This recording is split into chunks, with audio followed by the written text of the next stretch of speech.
Info போடுறதுக்கு முன்னாடி இந்த லிஸ்ட்டில் இருக்கிறதுல நம்ம இன்னும் எந்தெந்த கண்ட்ரி நம்ம அடுத்தது போகணுன்னு நம்ம முடிவு பண்ணலாம். நம்ம அடுத்தது இன்னும் நம்ம ஐஸ்லாண்டு போகணும், லக்சம்பர்கு, பெர்லின் போகணும். மீதி வேறு என்னென்ன கண்ட்ரி போகணும்னு நீங்கள் கீழே கமெண்ட் பண்ணுங்கள். யூரோப் சைடு இன்னும் மால்டா ஒரு பிளான் இருக்குது நமக்கு. பாவம் இந்த பாட்டி வந்துக்கு பொறுமை இல்லை போல். Este 1 minut so stage. No, это только на 35, no? Este vreme. Это GD. No, este. இந்த பாட்டி வந்து தனியாக ஃபஸ்ட் டைம் போவாங்க போல், அதனால் ஒரே ஒரு பரபரப்பாக இருக்காங்க. கவலைப்படாதீங்க பாட்டி, நான் கூப்பிட்டு போகிறேன். No, это 24.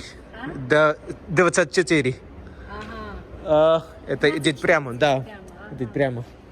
ஸோ வாங்க நம்ம அந்த பாட்டியை கூட்டிகிட்டு நம்ம போகலாம். நம்மளோட கோ ட்ராவலர், நம்ம ட்ராவல் பண்ணும்போது ஒரு பார்ட்னர் கிடச்சிட்டாங்க நமக்கு.